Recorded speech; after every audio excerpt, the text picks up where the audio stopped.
Hi, I'm Mark. And I'm Jerry. We're always on the hunt for military treasures. The artifacts and war souvenirs from our nation's military history. We never know what's going to walk into this shop. Or what we'll find at auctions, flea markets, or estate sales. We only know We have to get it.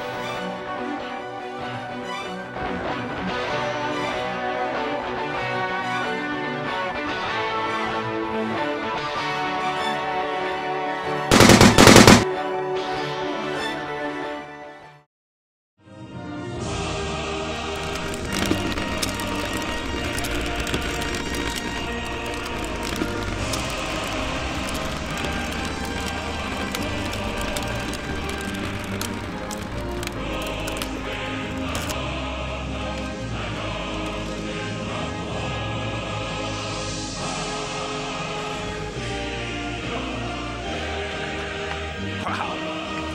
What the hell is that? Well, this is a Maxim Russian machine gun. It was manufactured in 1936. The Russian Army used them through World War II.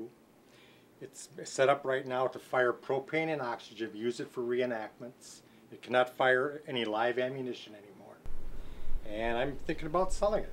Can you show us how it works? Certainly. You open up the trap door here. On a real weapon, you would load your ammunition through this feed gate, close your handle, charge it, and then you would open fire. This, the fact that this uses propane and oxygen, you have a spark plug inside welded to the barrel, and underneath we got two valves that would take the propane and oxygen. It would run also through a solenoid, which when you pull the trigger would tell it to fire at a certain rate of speed. The oxygen and the propane would be delivered into the chamber, and the spark plug would be fired every like 400 times a minute. That would be equal to the actual firing of the weapon. Your flame would come out the barrel, and also the sound, identical to the actual weapon. Wow. Do you know what the actual rate of fire was on these? 440 rounds a minute. So what were you looking to get out of it? Well, I like to get about 1,500. No, we can't do 15. I don't care what it is. We're not paying 1,500 for it.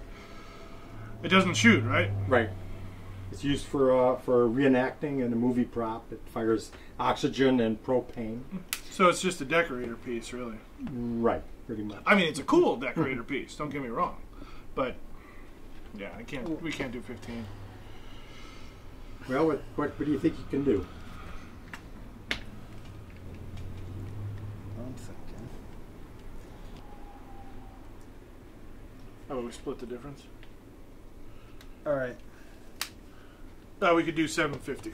No, I need a little more than that. You can come up a little higher. Come on, fellas. I've got that put into it. We're gonna be sitting on this for a long time. You know, it's gonna take up space in here. I mean, it's cool looking. How much does it weigh? 153 pounds. So that's a lot to drag back to your car, isn't it? Oh, you got that right. Would you come down some? Well, shoot me some numbers. 1. What is a number? Oh, It's the loneliest number. And it's the lowest number.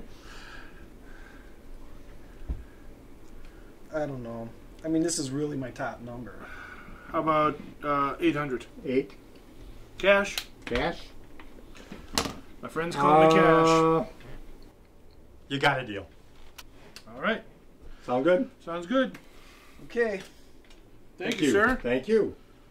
Do you have an ID? We'll do the paperwork. Certainly. I'm satisfied with it. It'll work out all right for me. It was a toy. My wife says, when are you going to get rid of it? So I finally did it. When you're married, you have to make sacrifices. Well, when he brought the piece in, I was surprised because something that big coming into the shop, I mean, it looks really impressive. And, I mean, just look at it. It looks cool. But unfortunately, when he asked $1,500, it was like, oh my God, I would never be able to make anything off of it.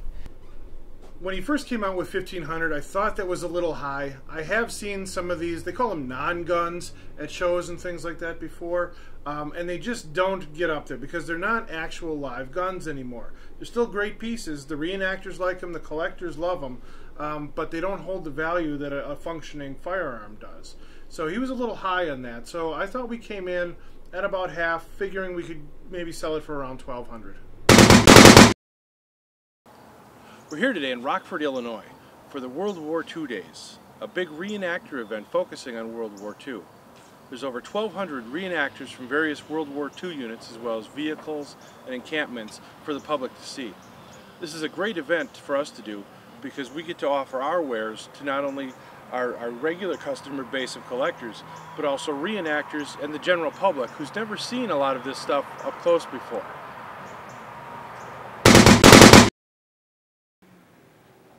And now it's time for Militaria, Fact or Fiction. Go! During World War II, it was rumored that the notches in the dog tags were used by grave registration, that they would take one of the dog tags off the deceased soldier, and using that notch, they would cram the dog tag between the teeth of the deceased soldier.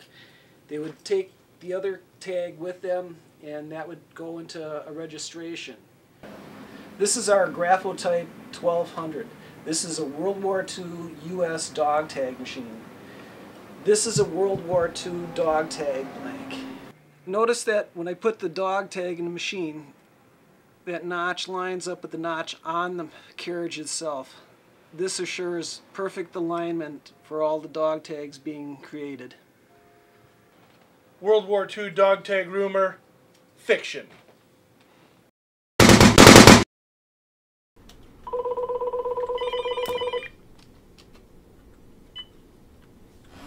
Military Collectible Shop, may I help you?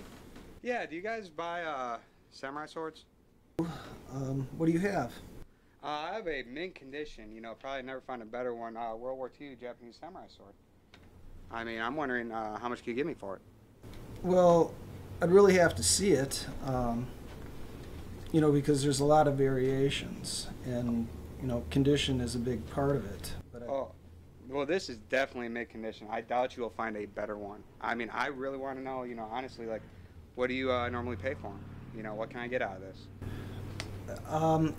I really need to look at it. I can't give you a price quote over the phone. What do you normally give for them? You know, what can I look at? You know, is it worth my time showing up? Okay, if it's a World War II officer sword in really nice condition, we may be looking at $500 and up. But I really need to look at it first. Well, this is definitely in mint condition. What hours are you open? We're open today 10 to 2 p.m. All right, 10 to 2.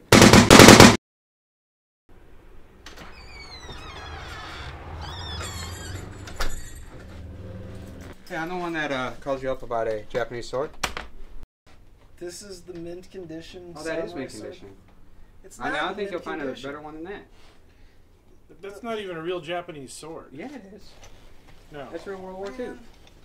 No, this is... I mean, it's been used. You can definitely tell 60+ years old. I mean, if you expect mint condition, which is... This is a Chinese copy. How do you know? China didn't make those. Japan did. It's a Chinese copy of a Japanese sword. So you're saying it is Japanese?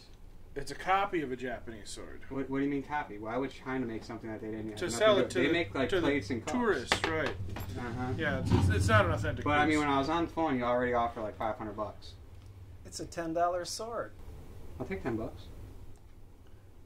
Get out of here. Man, y'all don't know what you're missing.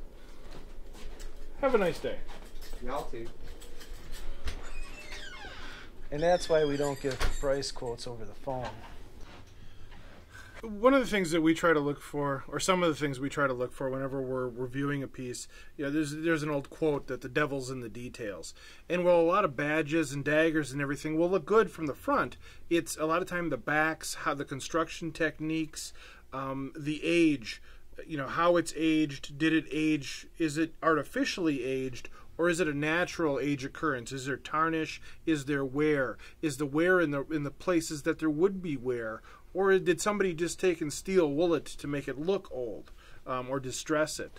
You know, so these are the things that we have to take a look at, because some of these things have been reproduced for over 50 or 60 years, so they actually do have some natural age to them, but they're still fake. Well, the way we know is we have a lot of experience, and we've viewed a lot of these items, and so you get to know certain things on different swords and knives and daggers, and you know what to look for. And some of this experience came, you know, painfully when we've bought reproductions and we paid a lot of money for them. You know, so you know, we try and be as honest as possible with these people. We also guarantee our stuff, and you know, so whatever we buy, we want to make sure it's real, because we're going to end up getting it back if it isn't. You can't always buy the story when you're buying the goods.